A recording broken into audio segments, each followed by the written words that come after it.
बिहार में बीजेपी की बम्पर जीत पर बोले जीत प्रताप सिंह, विपक्ष ठगबंधन बनकर फैला रहा है भ्रम। नमस्कार, आप देख रहे हैं उपदेश टाइम्स न्यूज। मैं हूं के द्विवेदी। मतगणना से पहले ही बीजेपी की जीत का दावा करने वाले पार्टी के वरिष्ठ नेता जीत प्रताप सिंह का अनुमान बिल्कुल सही निकला। बिहार में बीजेपी की जोरदार जीत के बाद उन्होंने विपक्ष पर करारा प्रहार किया है। जीत प्रताप सिंह ने कहा कि विपक्ष हार के बाद झूठे आरोपों का पुलिंदा खोल देता है, लेकिन जनता भ्रमित नहीं होने वाली है। उन्होंने इसे ठगबंधन की बौखलाहट बताया। उन्होंने कहा कि प्रधानमंत्री नरेंद्र मोदी और मुख्यमंत्री योगी आदित्यनाथ के नेतृत्व में डबल इंजन की बिहार में विकास की नई कहानी लिखेगी। युवाओं का पलायन रुकेगा, नौकरी और उद्योग बिहार में ही बढ़ेंगे और लोगों की जिंदगी में बड़ा बदलाव आएगा। नमस्कार, आप बने रहिए उपदेश टाइम्स न्यूज के साथ।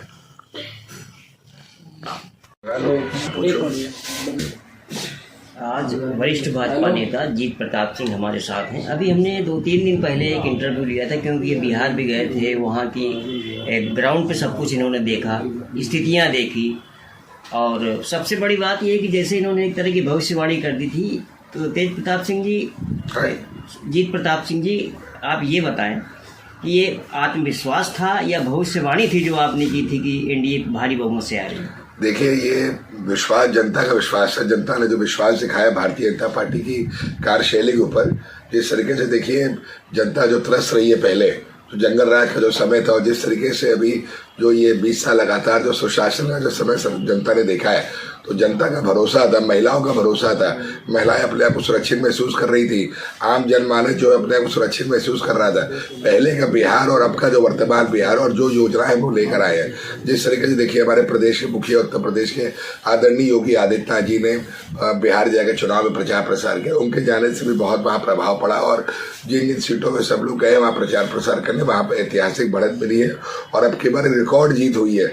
जिस तरीके से जुमलेबाजी चल रही थी, जो ये शहजादे थे, जो तीनों शहजादे थे जो ठगबंधन किए थे, चाहे वो एक लालू प्रसाद यादव जी के बेटे हो, चाहे वो सोनिया गांधी जी के बेटे हो, चाहे मुलायम सिंह जी के बेटे हो, तो ये तीनों जो है, ये तीनों बेटे हैं। इन लोगों को स्वयं में कोई पहचान नहीं है। तो इन लोगों ने जो है वहाँ पर खाली जो है वो जुमलेबाजी करी थी कि हम 14 करोड़ जितने वहाँ के वासी हैं और 5 करोड़ परिवार वाले सबको सरकारी नौकरी देंगे। तो ये चीज़ें जनता समझती है। अब वहाँ की जनता जो मूर्ख नहीं है।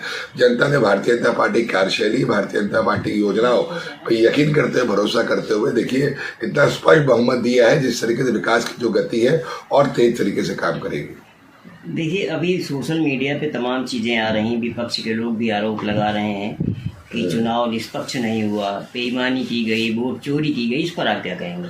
देखिए, वोट चोरी वाली बात करें, सबसे बड़े चोर तो यही है जो ठगबंधन वाले हैं।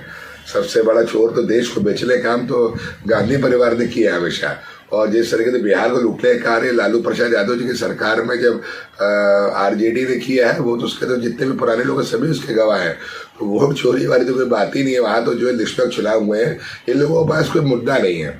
जो विपक्ष है, जो ये ठगबंधन के जो लोग हैं, ये लोग कभी भी जो है विकास के मुद्दे पे, डेवलपमेंट के मुद्दे पे जो है वो भारतीय जनता पार्टी की सरकार को, एनडीए की सरकार को नहीं घेर सकते। ये लोग खाली उल जुलूल के मुद्दे लेकर आते हैं और जिसका कोई औचित्य नहीं है, मतलब नहीं है उसका। जो ये मुद्दा बनाया गया था कि नीतीश जी दोबारा मुख्यमंत्री नहीं बनेंगे, भाजपा ने घोषित नहीं किया, तमाम अफवाहें भी फैलाई जा रही थी कि हम नहीं बनाए जाएंगे एनडीए। अगर देखिए, आप लोग जो मीडिया वाले, आप सब लोग का बहुत आप सबका आभार है कि आप लोग आते हैं, आप लोगों से बातचीत होती है, लेकिन इस तरह की गलत अफवाहें जो ये चर्चाओं में रहते, ऐसा कोई नहीं। भारतीय जनता पार्टी हमेशा जो संकल्प लेती है उसको पूर्ण करती है। हम लोगों ने, भारतीय जनता पार्टी ने पहले डिक्लेयर किया था जो मुख्यमंत्री का चेहरा नीतीश कुमार जी होंगे, और अभी देखिए लगातार जो है वो रिकॉर्ड बनाने जा रहे हैं मुख्यमंत्री की शपथ लेने का, और वही मुख्यमंत्री होंगे और इसमें कोई दो राय नहीं। मुझे जैसा लग रहा है शीट नेतृत्व जो तय किया था उसमें कोई बदलाव नहीं होना चाहिए।